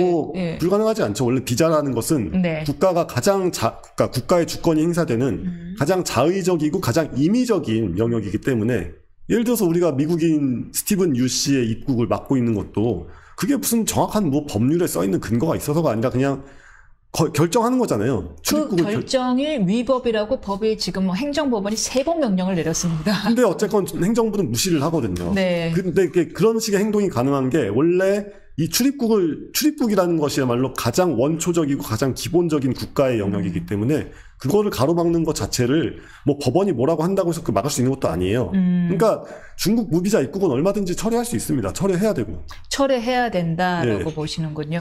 마지막으로 미중 갈등 문제 한번 짚어볼 텐데요. 중국이 히토류 수출 규제 카드를 꺼내자 미국이 100%? 그래? 그럼 100% 해버렸는데 그래서 주가가 난리가 났어요. 미주가가 막 뭐 1,500조가 날라버렸다고요. 그랬는데 다시 또 양쪽이 좀 수그러진 모습을 보였습니다. 뭐 꼭 그렇다고 해서 우리가 싸울 것까지는 아니야. 약간 이런 메시지가 나왔네요. 이게 미국이 정말 패권 국가로서의 투쟁을 너무 잘못하고 있는 것 같은 게 히토류는 기본적으로 특히 물을 엄청나게 그러니까 거대한 오염 산업이잖아요. 그러니까 중국이 가능하죠. 예, 그래가지고 중국한테 다 떠넘겼잖아요. 그렇죠, 그렇죠. 그러면은 미국의 우방국 중에 그런 걸 할 수 있는 나라를 찾아가지고 대체하는 과정부터 해서 차근차근 싸워 나가도 부족할 판에 지금 미국한테 없는 경제적, 그러니까 공업 생산력을 대체해 줄 수 있는 2개의 우방인 한국과 일본을 상대로 지금 완전히 행패를 부리고 있죠. 게다가 사실 뭐 만약에 히토류 사업을 한다면 아마 호주가 해줄 수 있을 텐데 호주가 땅도 크고 어쨌건 여러 가지 여건이 좋으니까요. 근데 호주도 미국을 상대로 지금 별로 그렇게 좋지가 않아요, 분위기가. 왜냐하면 뭐 하는 짓은 비슷비슷하니까. 그래서 결과적으로 이게 내가 원하는 바가 있으면 내 우군을 많이 만들어서 싸워야 될 거 아닙니까? 근데 되게 미국이 그냥 중국 흉내만 내면 중국을 이길 수 있다고 생각하고 있어요. 그러니까 미국이 여태까지 잘 해왔던 거는 물론 압도적인 군사력과 압도적인 경제력이 있었기 때문이기도 하지만 그 이전의 강대국, 그 이전의 제국들과는 다른 루트를 택했기 때문이었거든요. 그래서 한 70년 넘게 정말 세계를 딱 지배하는 압도적인 평화를 유지할 수 있었는데 지금 굉장히 구시대적인 19세기적인 제국 행동을 시작하고 있고 이렇게 하면 과거의 영광이 돌아올 수 있다고 생각하는데 그것은 매우 큰 오산이죠. 예, 아주 잘못된 사고방식이고 네. 그것을 문제 삼는 사람들이 네. 어쨌건 한국의 보수 진영에서도 좀 늘어나야 된다고 생각을 합니다. 보수 진영에서도 좀 늘어나야 된다. 예. 보수 진영에서 막 너무 미국에 대해서 미국의 대외 정책에 대해서 비판적인 목소리를 내는 것 자체를 두려워하고 겁내고 이제 그렇게 되면 우리가 뭐 반미에 휩쓸려가는 거 아니야 그러는데 지금 반미주의 하겠다고 하시는 분들의 그 극단적인 태도에 동의하는 국민은 정말 소수에 불과해요. 하지만 미국이 이런 식으로 지금 우리한테 보여줬던 최근의 모습들이 옳지 않다는 데에는 수많은 국민들이 동의하고 있습니다. 그러니까 반미와 극단적 친미 사이에 중간에 좁은 길도 아니고 매우 넓은 길이 있는데 넓군요. 예, 그 넓은 길을 전혀 가려고 하고 있지 않아요. 그게 지금 보수 정치가 그러니까 취하고 있는 포지션이 만들어내는 정말 가장 심각한 문제는 바로 그거라고 봅니다. 그러니까 우리가 조금 더 주체적이고 조금 더 국제정치와 그리고 국가라는 것의 작동 원리에 대한 이해를 전제로 해서 얘기해야 될 게 굉장히 많은데 그런 게 하나도 안 되고 그냥 뭐 너는 트럼프냐 아니냐 친트럼프냐 아니냐 너는 뭐 압수수색에 찬성하냐 반대하냐 뭐 이런 식으로만 얘기가 흘러가고 있으니까 이게 지지율이 올라가지 않고 그러니까 민주당과 이재명 대통령은 긴장감을 느끼지 않고 이렇게 되고 있는 거죠. 그러네요. 예. 이 와중에 북한은 신무기들을 쏟아내면서 러시아, 중국을 등에 업고 연일 우리 안보를 위협하고 있는데 지금 정부가 내란 청산만 외치고 우리는 북한과 화해하겠다라는 유화적 메시지 이게 별로 효과가 있는 건지 없는 건지 모르겠어요. 없죠. 그러니까 이게 역사적으로 그렇게 딱 위기가 있었을 때 평화적 해법이라는 건 사실상 힘을 바탕으로 단호하게 치킨 게임을 해가지고 상대방이 물러나게 만드는 거거든요. 그러니까 이게 미국이 쿠바 미사일 위기가 있었을 때 쿠바 미사일 위기 당시에 케네디 대통령이 사태를 딱 파악해 보더니 일단 쿠바를 봉쇄를 하고 봉쇄하면서 너네가 만약에 미국이나 그 어떤 우방국에도 핵을 통해서 공격하면 너희를 전멸시켜버리겠다라고 선포를 했어요. 그러고 나서 미국은 전쟁 준비에 진짜 들어가가지고 데프콘 3 상태에서 막 미국인들은 막 그 방공호 숲는 훈련하고 막 그랬습니다. 근데 그렇게 확고하게 대응을 하니까 소련에서 안 되겠다 해가지고 일주일 만에 항복했거든요. 그렇죠. 철수했죠. 예, 철수했죠. 그런 식으로 돌아가는 게 평화적인 해법이라는 것이고 국제정치의 영역은 굉장히 좀 어떤 면에서 비극적이기 때문에 그게 평화적인 해법이라는 거지. 지금처럼 뭐 우리가 다시 이것도 하고 개성공단도 열어주고 뭐 원산에다가 뭐 호텔도 열어줄게 뭐 이런 식으로 해봤자 그건 평화적 해법이 안 됩니다. 일단 안 듣고 있는 것 같아요. 예, 애초에 듣고 있지도 않죠. 너네는 우리 상대가 아니다잖아요. 예, 왜냐하면 지금 북한은 자신감이 넘치거든요. 사실 북한군이 한국군보다 현재 수준으로는 더 첨단 전쟁에 대비가 잘 돼 있습니다. 그런가요? 왜냐면 우크라이나에서 최신 전쟁을 경험하고 왔는데요, 그쪽은. 그러니까 드론이 전쟁에서 본격적으로 활용되면서 어떤 식으로 상황이 돌아가고 어떻게 대응하고 대처해야 되는가라는 경험치가 전 세계에서 러시아, 우크라이나 다음으로 북한이 제일 경험치가 많은 나라. 그 경험치로는 그러네요. 지금 북한은 그런 의미에서 군사 강국이에요. 그러니까 일단은 육상 병력도 굉장히 많은 나라고, 뭐 무기가 뭐 낡았네, 뭐 제대로 작동하지도 않네 이렇게 얘기를 하지만 어쨌건 이제 러시아와 북한을 통해서 경제적인 도움이 오면은 그건 금방 회복됩니다.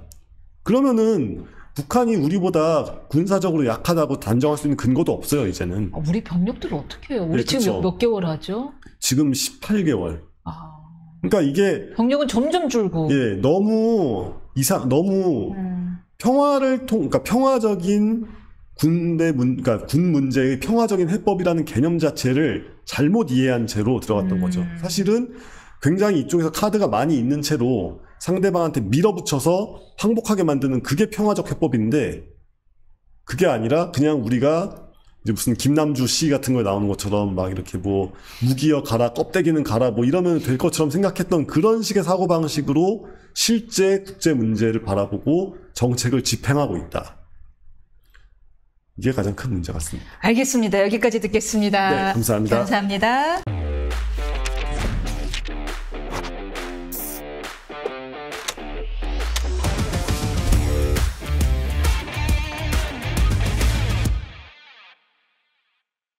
민주당과 정부 그리고 대통령실 이른바 당정대가 원팀을 앞세우면서 국정감사와 내년 지방선거 준비에 본격적인 준비에 나섰습니다. 하지만 정청래 대표의 강성 일변도 행보가 계속해서 거론되면서 지방선거에서의 중도 이탈에 대한 우려 또한 팽배해지는 분위기입니다. 정치대학 3교시 배종찬 소장님과 지지율을 비롯한 정치 상황 짚어보겠습니다. 안녕하십니까? 안녕하십니까? 네. 배추도사 배종찬입니다. 네. 최근 여당 내부에서요, 지방선거에 대한 위기감이 좀 커지고 있다라는 소식이 들려집니다. 무엇보다 정 대표가 자꾸 너무 자기 정치하고 있는 거 아니야? 라는 지적이 있다라고 하는데, 민주당은 특히 이제 박수현 수석 대변인이죠. 원팀 기조에 변함이 없다라면서 진화에 나섰습니다. 어떻게 보십니까? 여기 중요한 것은 우리가 어떤 관계를 이야기할 때 항상 우리 연인 사이나 연예인들을 보면은 그런 이야기 많이 하잖아요. 연예인들이 공개 연애할 때 무슨 문제 생긴 거 아니야. 오랫동안 뭐 늘 모범 연예인들로 이 사랑을 나누고 있다. 막 이렇게 이제 기사가 나오면은 뭔가 좀 이상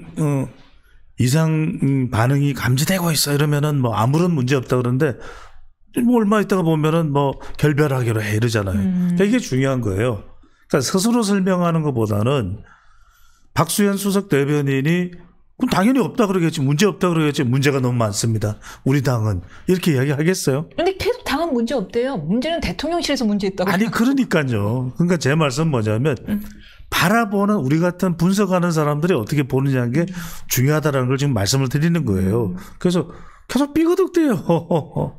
계속 삐그덕대고 있고, 심지어는 대통령은 지지율이 올라갈 만한 호재들이 많이 있었거든요. 근데 그런 부분들이 오히려 더 지지율은 대통령 지지율도 하락, 민주당 지지율도 하락, 동반 하락이에요. 근데 이제 대통령 지지율 하락의 이유를 여기 찾는 거죠. 대통령은 올라갈 만한 호재도 있었는데, 물론 뭐 냉부에 같은 또 타격도 있었습니다만, 정청래, 추미애 두 사람이 대통령 지지율을 끌어내리고 있다. 이런 분석이 나오는 거죠. 그게 말이 안 되는 거죠. 왜냐하면 굿캅, 배드캅은 좋은 거잖아요. 여하튼 간에 뭐 이제 좀 역할 분담이 이루어지고 약속 대련하는 거니까. 근데 기껏 뭘 어떻게 해보려고 했는지는 모르겠습니다. 결과적으로는 지표상으로는 안 좋으니까 이건 분명히 삐그덕거리고 문제가 있는 거죠. 그러면 그 문제를 어디서 찾을까? 계속 강공이잖아요. 닭공이에요. 닭지호 공격? 우리 어디서 닭공 이야기 많이 들었던 거 기억나지 않으세요? 닭공이 누구 스타일이에요? 저는 강남 스타일? 아니잖아요. 충청도 스타일? 예스. 충청도 스타일이죠. 닭공. 그러니까 이제 여기에 대해서 당내에 반발이 나오는 거죠. 노무현 전 대통령의 사위인 곽상은도 얘기했고, 최근에는 김영진, 찐명 김영진이잖아요. 이거 뭐 하는 거냐? 너무 나간다. 그러니까 이제 자기 반성이 나오는 거예요. 그러니까 수석 대변인은 대변인도 그냥 대변인이 아니고 수석 대변인이잖아요. 그러니까 수석 대변인은 계속 문제 없다니까. 그러니까 그렇게 얘기하는 거죠. 그 문제 없다라는 입장이 아마 당 수석 대변인이기 때문에 당 대표가 그 같은 입장을 갖고 있는 것 같은데요. 정청래 대표는 아랑곳하지 않고 김어준 씨 방송에도 여전히 출연하고 사법법 때리기에도 열을 올리고 있거든요. 그런데 문제는 서울 지역의 민주당 지지율이 한국 갤럽 기준으로 지난 10월 첫째 주에 봤더니 정 대표 취임 전에는 43%였는데 취임 후에 35%로 8%포인트나 하락을 했어요. 그래서 이렇게 강경 기변도가 서울에서는 별로 안 좋은 거 아니냐라고 제가 서울시장 출마를 준비하고 있는 전현희 의원한테도 여쭤봤는데 강적들에서 아니래요. 국민의 뜻이 그게 아니래요. 국민의 뜻은 더 강하게 내란 세력을 척결하라는 것이 국민의 뜻이고 서울 시민들이 좀 그 뜻에 동의하지 않더라도 나는 내란 세력을 척결하는 국민의 뜻에 더 충실하게 응해줄 수밖에 없다고 이야기하더라고요. 아니 그러니까 지금 뭐 강적들 제가 지금 왜 출연이 안 되고 있는지는 모르겠습니다. 그 프로그램 보시면 안 돼요. 그렇죠. 저는 아무런 권한이 없습니다. 제가 그 이야기한 거 아니잖아요. 네? 저는 그냥 시청자분들끼리 이야기하는 거예요. 그 강적들에서 그런 이야기를 했다라는 것이 무엇을 의미하고 있는 것인지. 그러니까 이제 지금 전현희 의원도 그렇고 지금 이야기하고 있는 국민이 여기서 국민은 개딸이에요. 그래서 이게 인식적 반응이 다른 거예요. 우리가 중요한 것이 이게 인지 부조화라는 것이 여기서 나오는 거죠. 그런 포인트 들어보시죠. recognition mismatch라고 그래요. 그건 뭐냐면 아니 인지는 어떻게 했냐. 국민이라는데 이게 전체 국민이 아니야. 개딸이에요. 그러니까 개딸들이 당연히 내란 종식 이렇게 이야기를 하죠. 그런데 전체 국민들은 마했다 아이가 고마해라 이제 민생 아이가 이 이야기거든요. 그러니까 이게 명절 연휴 때 확연히 우리가 다르다는 것을 뭐 충북의 여론이든 청주의 여론이든 충주의 여론이든 그 여론인 거죠. 자 보세요. 정당 지지율에서 왜 서울이 안 올라오고 있느냐. 민주당이 뭐 그렇다고 해서 국민의힘 이야기는 우리가 더 이상 할 필요 없잖아요. 국민의힘 할 필요 없고. 근데 3P인데 저 필로소피 아니 서울 시민들한테 제가 한번 물어볼게요. 서울 시민들의 최대 관심사가 내란 종식일까요? 무조건 부동산. 아니에요. 모여서 다 집 얘기밖에 안 해. 그렇죠. 그래서 무슨 이야기냐면 P가 부동산이 나와야 되는데 P가 여기서 제가 말씀드린 첫 번째 P는 이념이에요. 서울 사람들은 그냥 우리는 이념 모르겠고 우린 중도야 이거예요. 실용이에요. 두 번째 P는 뭐냐면 이건 팔럿이거든요. 이야기한 대로 아니 지금 무슨 뭐 특검을 만들고 이 정책이 아니라 노란봉투법이 아니라 서울 시민들이 원하는 거는 관세 협상 잘 되고 부동산 정책 잘 되고 이거예요. 그런데 김윤덕 국토교통부 장관은 부동산을 1도 모르잖아요. 1도 모르는 김윤덕 장관이 왜 장관이 됐는지도 모르겠어요. 김윤덕 장관이 아니 지금 인간극장 찍는 게 아니잖아요. 인간 김윤덕은요 보유세를 올려야 된다고 봐요. 아니 지금 인간극장 찍어요? 아니 사람 김윤덕은 모르. 아니 인간 김윤덕 이야기를 왜 해요? 그러니까 서울 사람들이 이걸 볼 때 최고의 전문가를 제가 무슨 부동산 전문가도 아니잖아요. 근데 지금 서울 시민들은 이런 거예요. 아니, 이 정권은 죄송한데 네. 전문가가 아니어야지 그 장관 가는 거예요. 올라가는 거예요? 왜냐하면 영어를 못해야지 유엔 대사 가고요. 네. 군대를 안 가야지 국방부 장관 하고요. 알겠습니다. 그 다음에 뭐지? 땅을 몰라야 그러니까 국토부 장관이에요. 저 같은 사람하고 될 수가 없네요. 왜냐하면 네. 미국 갔다 왔죠. 카투사였죠. 육군 영화부 장관 육군 병장 만기 제대를 했죠. 저 같은 사람은 절대로 뭐 온갖 아르바이트 다 했죠. 고시원, 옥탑방, 반지하 다 살았죠. 인간극장이 펼쳐지고 있습니다. 저야말로 인간극장이네. 인간 배종차는요. 인간 배추도사는요. 자, 마지막이 뭐냐면 피플인데 서울시장에 나갈 만한 인물이 없어요. 이게 뭐냐면 자 보세요. 서울시장 정도 되는 감이 있느냐 하면은 그게 안 찾아지는 거예요. 지금 사람은 많아. 다 정원호, 성동구청장, 뭐 박주민, 서영교, 강훈식, 뭐 줄줄줄이야. 지금 뭐 너무 많아요. 전현희 여기에 뭐 김민석, 뭐 강훈. 근데 정작 오세훈 시장은 뭐 하고 있어요? 달리기 하고 있잖아요. 예, 11km. 나는 건강해야 돼. 예. 체력이 유지되면 난 내년 주리에 이 생각을 하고 있는 거죠. 근데 잠깐 저 서울시장 얘기가 나와서 그러는데 이제 봤더니 그 국민들이 누군지 알겠어요. 그들이 이야기하는 국민이. 이 제명인의 마을 있잖아요. 그 유명한 카페, 네이버 카페 다 들어가 봤더니 전현희 의원이더라고요. 왜냐? 여성이고 강남 을 당선돼 봤고 치과 의사 출신이고 사시 출신이다. 서울 시민들이 좋아할 만한 인물이다. 하면서 전현희 의원에 대한 얘기가 많이 나오더라고요. 그래서 전현희 의원이 더 강경일병도로 나오나 봐요. 그렇죠. 그래서 제가 드리는 말씀이 그거잖아요. 이 국민은 제명인의 마을에 있는 국민 또는 개딸 국민. 그러니까 이게 이른바 우리가 말하는 recognition mismatch. 그러니까 항상 에드워드 버네이즈가 무슨 이야기를 했어요. 정말 주의해야 될 것이 이 recognition, 인지 부조하다. 그러니까 국민이 민주당에서는 계속 국민 이야기하는데 그 국민이 국민의힘의 국민이 아니고 마을 시민, 그렇죠. 제명인의 마을 시민. 그렇죠. 네. 알겠습니다. 근데 지금 사실은 지지율이 지난주가 연휴인 바람에 안 나와는 가장 최근이 안 나왔어요. 근데 연휴 기간 동안 대통령의 예능 출연 논란이 얼마나 시끄럽겠습니까? 장동혁 대표 같은 경우에는 시래기 피자가 아직도 입으로 들어가냐 하면서 직영탄까지 날렸는데 이 대통령의 예능 출연이 지지율에 어떤 영향을 미칠 거라고 예상하세요? 제가요. 예. 그러니까 대통령 지지율에는 어떤 영향을 주냐면 대통령 지지율을 분석을 할 때 세 가지 지표를 말씀드렸잖아요. ESC다. E는 economy. 두 번째는 S는 security, 외교고요. 세 번째는 뭐냐면 C는 communication. communication이에요. 아니 대통령이 냉장고를 부탁해 나가든지 뭐 전자레인지를 부탁해 나가든지 아니 나가서 그 내용을 잘 구성하고 K푸드를 홍보하겠다. 그건 뭐 나쁜 일입니까? 나쁜 일 아니죠. 그런데 아니 솔직히 명목이 있죠. KP도 홍보를 왜 냉부를 통해서 합니까? 그거 외국인이 얼마나 본다고. 아니 뭐 여하튼간에 뭐 예. 그렇게 이야기를 하니까 또 너무 또 우리가 또 뭐 아니 그걸 팩트는 짚어줘야죠. 대통령의 일에 대해서 대통령이 인간적인 모습 보여주는 거, 좋아요. 대통령의 냉장고 어떻게 생겼나 궁금하다, 좋아요. 실제 냉장고도 아니겠지만 지금 뭐 그거 대통령실에 있는 거겠습니까? 그것까지는 오케이인데 무슨 K푸드 그거는 핑계죠. 아니, 하여튼 아무튼 저는 100번 양보해서 예. 좀 너그럽게 네네. 제가 옹졸해요. 네. 아주 그 옹졸하단 말 하지 않았는데, 네네. 그래서 저는 그렇다 하더라도 세상 만사가 왜 다쳤어요? 아닙니다. 예, 말씀하시죠. 때렸어요. 예. 네. 그래서 이제 세상 만사가 중요한 건 시기잖아요.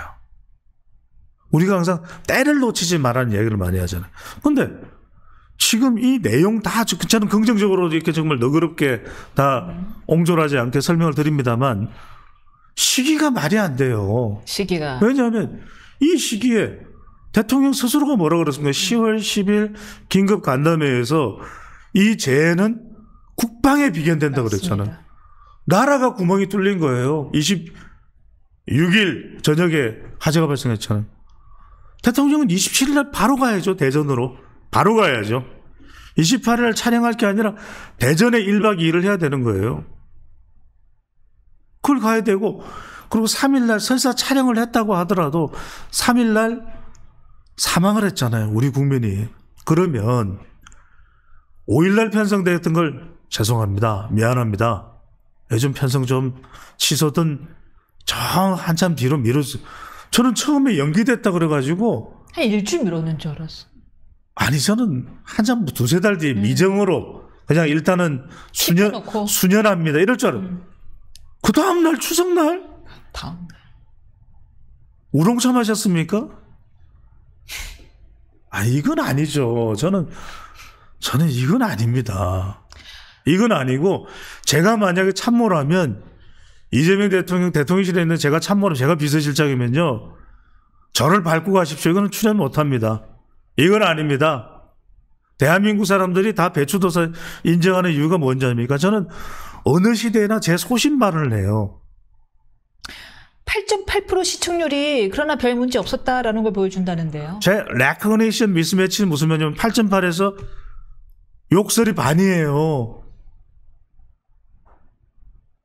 욕하려고 봤다? 딱 반 잘라서 4.4는 네. 보면서 욕하는 거예요. 강유전 대변인의 뭘 하려고 찍었는지 지금 보겠다는 거예요. 저는 그래서 말렸어야죠. 대통령은 판단이 지금 흐려질 수 있어요. 왜냐하면 지금 유엔 다자 외교 갔다 와서 시차 적응도 안 될 때는 멜롱멜롱 할 수가 있어요. 그럴 때는 적어도 김용범 정책실장은 왜 모든 데 다 따라가요. 정책실장은 국내에 있어도 돼요. 이런 것까지 제가 다 이렇게 설명을 해줘야 됩니까? 국내에 혼자 계시면 카메라가 안 따라붙잖아요. 이게 보니까 너무 똑똑하고 영어 잘하고 일본어 잘하고 저처럼 중국어까지 하고 이러면은 발탁이 안 되는 거죠.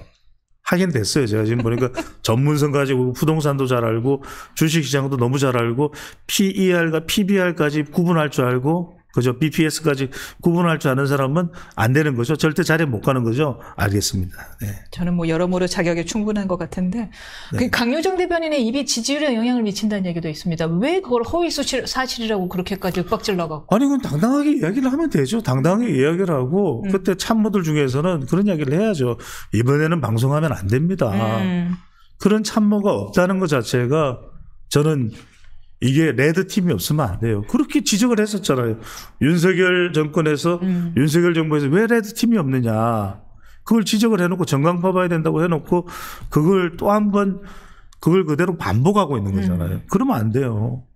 지금 지지율 발표가 아직 안 나왔지만은 심상치가 않습니다. 상승보다는 하락에 영향을 미칠 요소들이 자꾸만 나오는데 캄보디아 납치 사건, 한국인 사망 사건 이거 역시도 대통령 지지율에 영향이 갈 것 같죠? 아 여기 있네요. 네네. 예. 아, 네. 그래서 제가 노안이 와가지고 그래서 이제 캄보디아 이거는 뭐냐면 제가 첫 번째 말씀드릴게요. 이게 일단은 그 우리가 아까 말씀드린 대통령의 지지율의 S, security 이 부분이에요. 국민의 생명입니다. 그쵸. 가령 지금은 우리가 남북 관계에 대해서는 별로 영향을 못 미쳐요. 약간의 이 security 일종의 이 불감증도 있어요. 그런데 뭐냐면은 국민의 생명에 대한 대응 부분이에요. 캄보디아에 대해서도 그럼 또 그 이야기 나오겠죠. 윤석열 정부에서 지난해 숫자가 많이 늘어났다고 한 걸 보니까 윤석열 전 대통령이 이것 하나 챙기지 못하고 또 실망스럽네요. 역시 내란 정권이 언제까지 그럴 겁니까? 오히려 윤석열 정부에서 문재인 정부 뭐라고 그런다고 그에 대해서 엄청나게 반발하지 않았었습니까? 그러면 저는 이 S의 시큐리티 쪽에 영향을 줄 수 있다. 두 번째는 뭐냐면 이게 심상치가 않은 게요.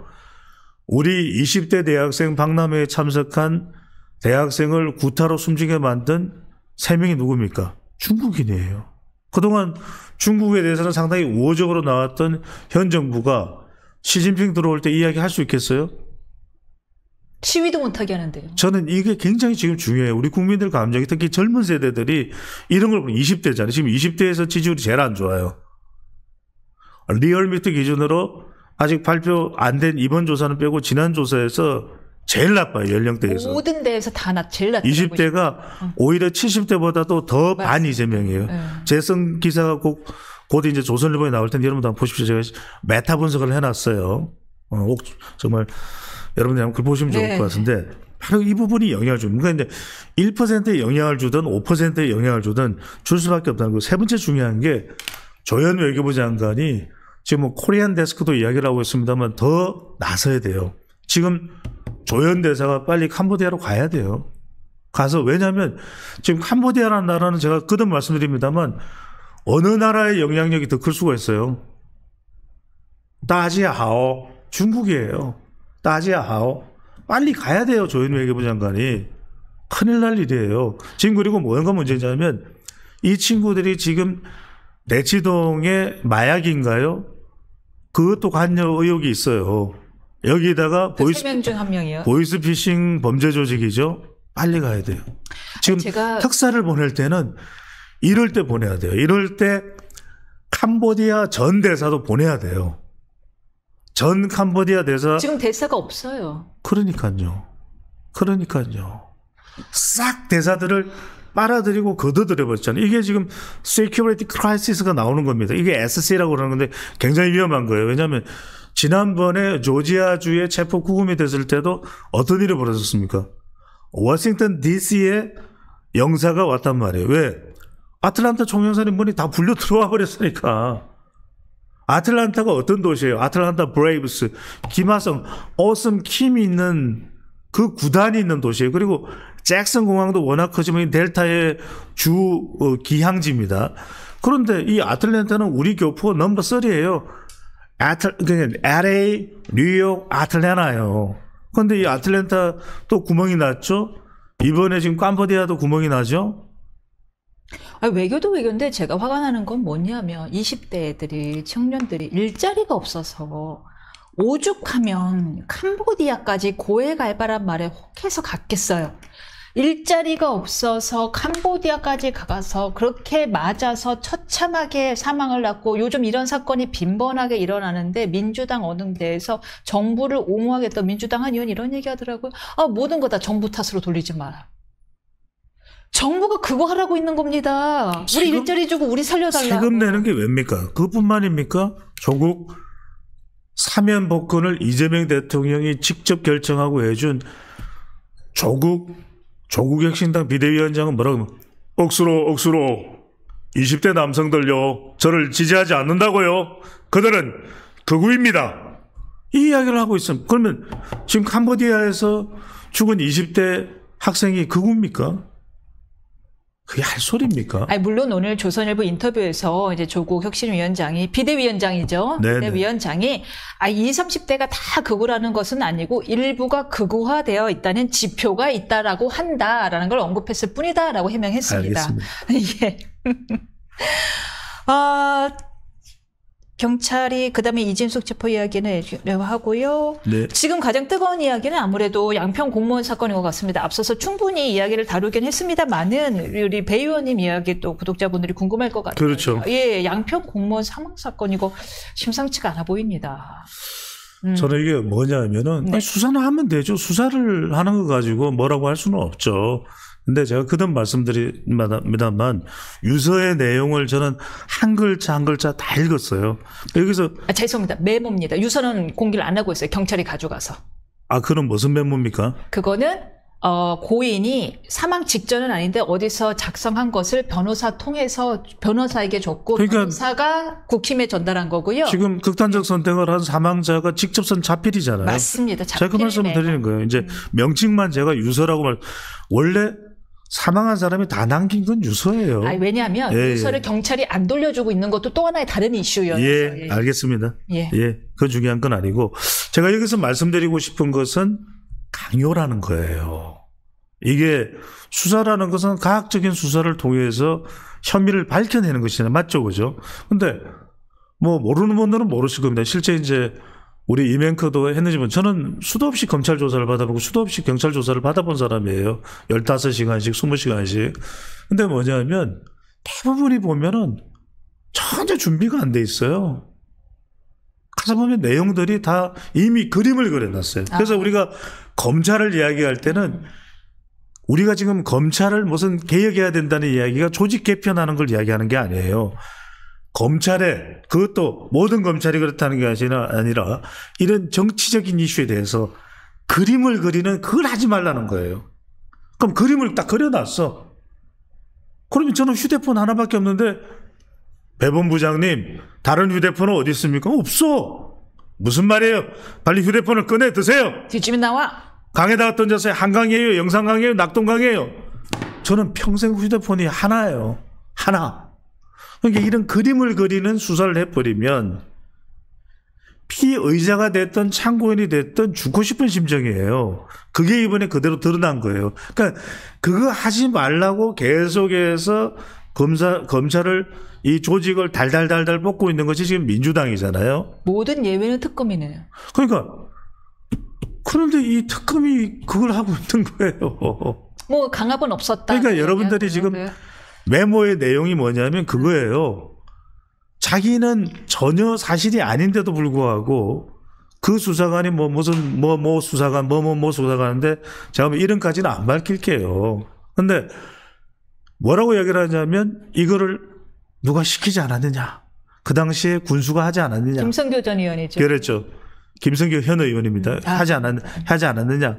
그 다음에 당신이 이거 해서 하지 않았느냐. 지금 현재 이 사람 사망자는 면장이었는데 그 전에 이제 군청의 직원이었겠죠. 그러니까 여러분들이 내용을 알다시피 김건희 여사의 오빠인 이 김진우 씨가 주도했던 ESIND라고 하는 회사의 공영지구 개발에 이른바 이 개발 분담금을 납부하지 않았고 그건 사실 재판도 됐었고 또 1심에서 무죄가 났던 것을 그걸 이제 특검이 가져온 거예요. 그렇잖아요. 개발 부담금이 처음에 17억이었는데 왜 그다음 면제가 됐느냐. 그러니까요. 거기 특혜가 들어간 거 아니냐. 그러니까요. 예. 그러면은 그 관련 법에 대해서만 수사관이 수사를 하면 되는 거잖아요. 그리고 뭐 이미 다른 사람들의 정황이 있었다면 다른 사람 정황에서 yes or no 그러면 확인만 하면 되는 거 아니에요. 왜 그림을 그려요? 15시간. 이게 말이 안 되는 거죠. 보통 보면요. 검찰이 수사하면 제가 분명하게 말씀드릴게요. 1시간만 하면 충분한 수사예요. 그걸 질질 넣으려. 그 했던 질문을 또 하고 답이 나올까지 물어보고 나중에 이제 진술 조서까지 다 꼼꼼하게 챙기다 보면 12시간, 15시간이 걸려요. 그럼 위에 뒤에 수갑 차고 또 흉악범이 몇 번 왔다 갔다 하고 큰 소리 몇 번 치고 검사가 잠깐 나가 있을 때는 수사관이 또 두세 개 집어 던지고. 조서는 근데 한 10장 나와요. 자, 그런데 제가 드리는 말씀, 이건 경험자이기 때문에 제가 드리는 말씀이에요. 저 같은 배추도사도, 야, 인생 살기 싫다. 니들 와이라노. 이런 기분이 들 정도예요. 그런데 이런 일반인 얼마나 순박하게 사셨던 분일 거 아니에요. 이런 분들은 정말 내 막 살기 싫다. 치아프라마 내 인생. 이럴 수 있다는 거예요. 여러분들 절대로 극단적 선택은 안 됩니다. 아무리 어떤 상황이 와도 여러분들의 극단적 선택은 절대로 안 됩니다만 이건 그래서 제가 드리는 말씀이 강요다. 두 번째는 이것이 특검에서 저질러졌다. 그럼 세 번째는 뭐냐면 아니 어느 수사한 데서 우리가 강압 수사했다고 이야기하는 데가 어디 있어요. 심지어 여러분들 기억나시죠? 87년도에도 탁하니 턱하고 쓰러졌다 억하고 쓰러졌다 그러잖아요. 그러니까 이거는 진짜 이 양평 이 관계자의 아니 수사를 하면 돼요. 과학 수사를 하면 돼요.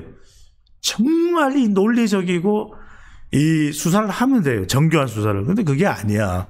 그걸 적나라하게 보여준 것이 이번에 양평 사건의 전말이지 않을까 싶은 생각이 듭니다. 개발 분담금 면제 문제를 가지고 특혜가 개입되지 않았느냐, 결국 김성교 의원의 입김이 들어간 거 아니냐에 대한 조사를 받으려고 같은 질문을 끊임없이 반복한 것으로 보이는데요.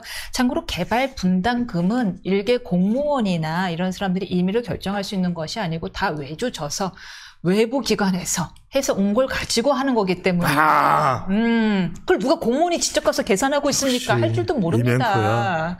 요즘 강적들 시청률이 올라가더니 수도권 시청률이 더욱 올라갔습니다. 네. 홍보를 하겠습니다.